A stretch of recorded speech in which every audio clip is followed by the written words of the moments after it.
Hi everyone, David here from daviddumaiaudio.com, and in this video, I wanted to share my favorite macros that I use whenever I'm working on sound design, sound effects, and the like. So let's jump right in. So I'm here in Nuendo, and the first macro that I like to use is one that I call a cycle marker. So what it does basically is it adds a cycle marker, which is up here, to my selected sound effect. So usually when I'm working on the sound effect, there's a lot of layers. So the issue is, instead of having to like drag and select all my sounds and then press P and then add a cycle marker up here, I have it so that I can do it all in one quick key command.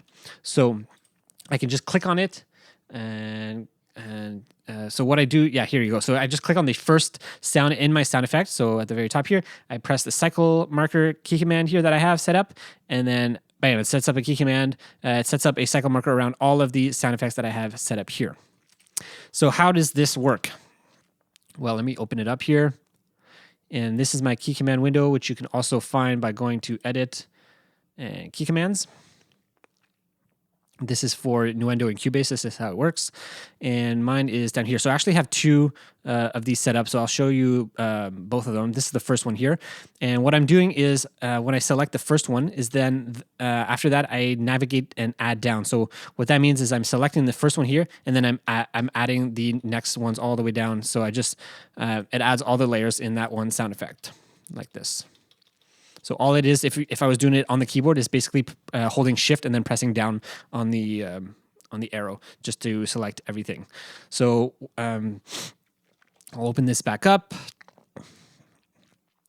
As you can see here, so what it's doing is it's adding 20 layers. So if there was only 2 layers, then it would just add the 2 and then it would stop because there's nothing else under that. And if there's more than 20, then it wouldn't work. It would only do the first 20 layers. So generally, I found 20. It's going to do most of my needs. If ever I have more than that, what I can do is I can just add more of these, navigate, add down to this macro command, and then it'll be fine. So the next thing that it does is adds a locator to the selection. So a locator is when you press P. This is the default in Cubase and Nuendo. You press P and it adds the locators, which is this, if you look here, kind of this blue section here, like that, to whatever I have selected. And then the next key command is to add markers, which is exactly what we want. We add a marker around the selection. And what do we have next?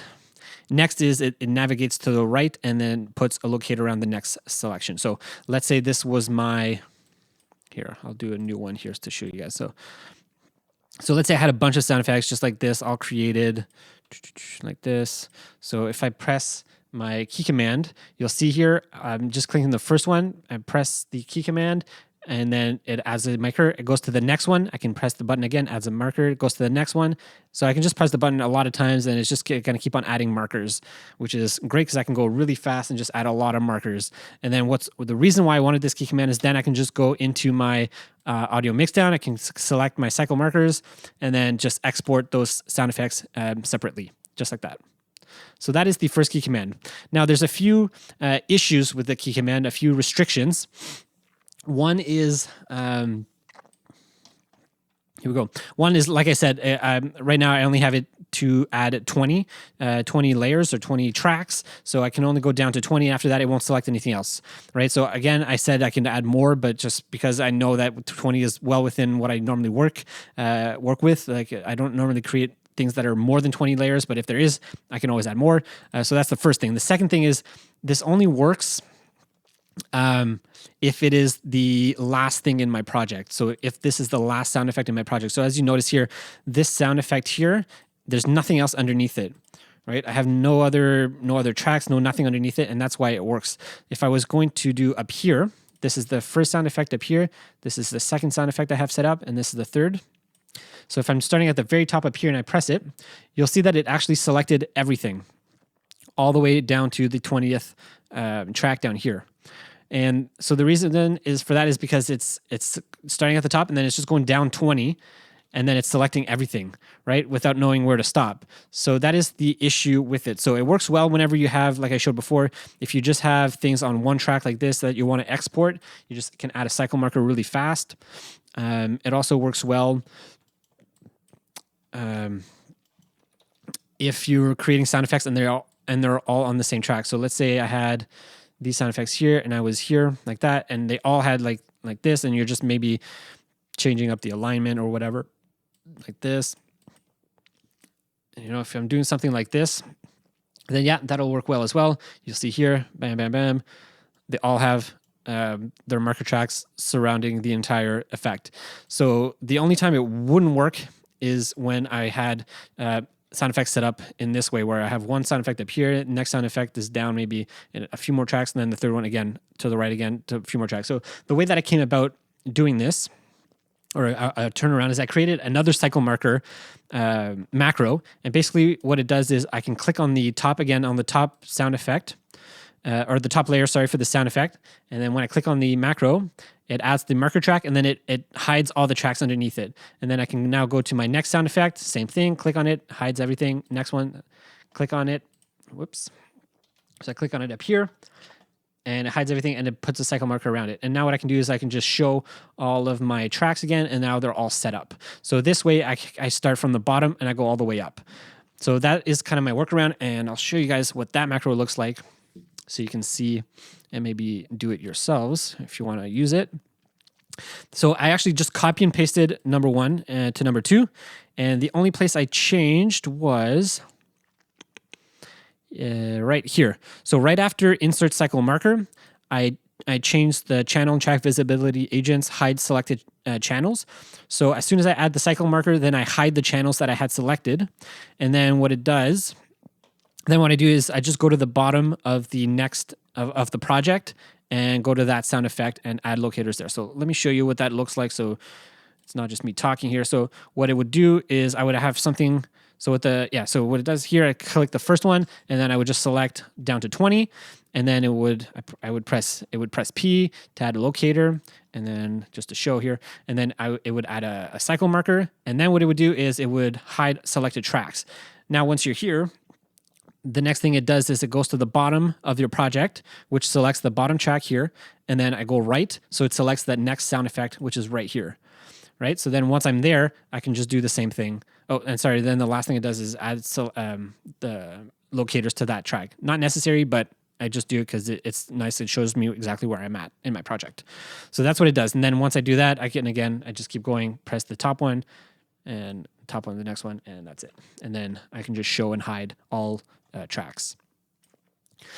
All right, so that is the first macro I like to use. And again, the reason I like to use it is whenever I have a project that's done or I'm working on sound effects or whatever, it's just really fast, really easy to be able to export them, because then I just go into my mix down, I just select my cycle locators and export each sound effect, each group of sounds, all the layers into one sound effect. So that is the first macro that I use.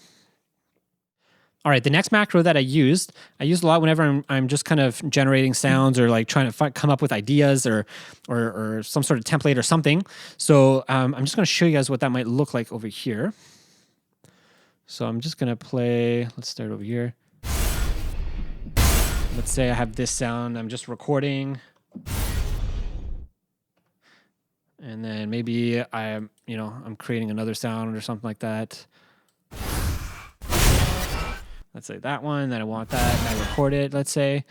Okay, so I'm just giving an example of what my workflow might look like sometimes. So now I have these two audio tracks. So what I could do now, so for the next macro is once I have these, they're all on the same track, but I actually don't want them necessarily on the same track. Sometimes I want them to be on different tracks. So what I'll do is I'll add these to a new track and put them to the bottom of my project.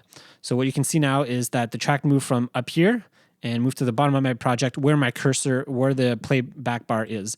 And the reason I do this is because sometimes I'm working on a project and I'm just missing a sound or I'm missing a texture or a layer or something, and I just want to generate something. I want to create something, but instead of like having it all the way up here and having to click on it and then having to try to bring it all the way down, let's say I want it on this one here. Let's say I want it for this sound effect like that, and then I have to create a new track. Instead of doing all that work, I just go here. I have select it, and then I can just bring my cursor wherever it is. Let's say I want it here, and then add to a new track to the bottom of the project. So now it's at the bottom of the project, and it's easy to just put wherever it is that I might want. So let's say I want it right here or something. It's pretty easy to move around. Now it's on its own track. It can add its own sound effects and everything else.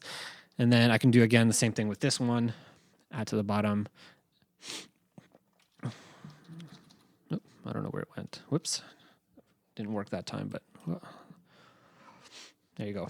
And now it's down here. And now I can work with that, because normally the way I work is I work from the top down. So I'll start by creating a sound effect here, and then once that's done, I might like hide something like this, hide it, and then work on the next sound effect. So instead of always have to try to drag the sounds all the way down, instead of having to just drag it all the way down and create a new, like just trying to do this and dragging it and then trying to play around with the zoom here just to get it down, is just so much time. It's so time consuming when I can just press a button, do a macro, and then it's all the way at the bottom and it's ready to go on its own track. So that is what it is. So let's see exactly how I created that. All right, so this is the macro up here, add selected audio to new track. So what it is doing is it is cutting the audio or the event, whatever it is that you have selected. So it's cutting it, and then I add a new track to the, I add a new audio track, and then I navigate to the bottom of my project and I paste the track there. So let's see what that might look like if I'm doing it with the keyboard. So I'm basically cutting this out, and then I'm going, add a new track, add a new audio track, okay. And then it's going to the bottom down here, and then I'm pressing paste, and then it's putting it down here. So that is what it is doing. And again, it's going where the playback cursor is. So that's what it's doing if you were going to do it, manually. So now the one issue, and maybe you caught this if you're watching this carefully, is that when I do it for me, I just click one macro, and you'll see it already puts it down here. The reason for that is because I have it set up on my Stream Deck where whenever it opens to place it on a new audio track, so when you go place a new audio track, you have this window that comes up. Instead of having this window come up every time and then having to press enter to add a new track, I have it set up so that it plays this key command, I press enter, and then it brings it down, and then it imports it here. All right, so that is that macro here. All right, the next macro that I have is to remove space between events. So let's say you have, sound effects. Again, let's do this one here. Let's say I'm here and I have, something like this, but they're all spaced out like that. They're in different spaces. Okay. Some DAWs might have like an option or a key command where you can remove spaces. As far as I know, though, I try to look everywhere and I couldn't find one for Cubase or Nuendo to remove gaps between events, right? The only way you could maybe do it is there's an option where you could go, I think it's under edit. I forget where it is, but there's an option where you can add space or add like gaps between audio, and it looks something like this. Like this, right? So it's set a spacer between audio, and you can set it to 1 second. So now there's 1 second between each audio. But let's say you wanted all the audio together. There's no way, or there's no macro that I know of anyways, that can do that, which is kind of strange. You would think there is. So the way that you could go around it is to do it manually. Is you would go to this grid mode, you would go to shuffle, you would select what you want, and then you would bring it over to the first audio file that you want to have it all clipped to. So I'll do that again. So you'll see here everything's together, and you don't touch the first one that you want, the first sound effect that you want to have everything glued together. You only go from the second onwards, and then you just drag it over, and it'll snap right to the event, and then everything, there's no space between it. So the way that I did it is I created a macro for this, which is, so let's see if it works. Let's go here. Nope, not that one. Here we go. There you go.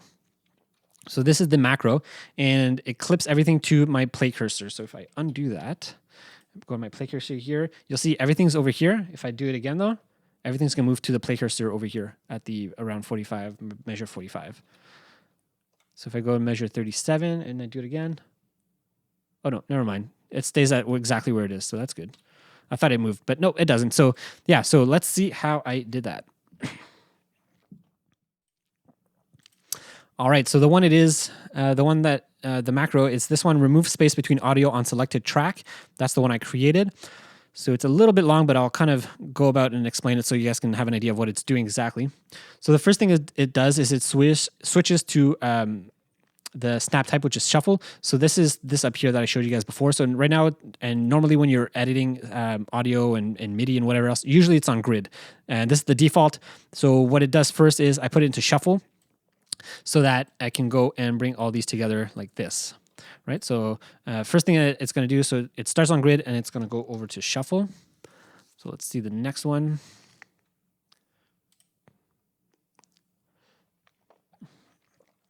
It's going to select everything on the track is the next item. So it's just going to select all the audio, whatever you have on the track here.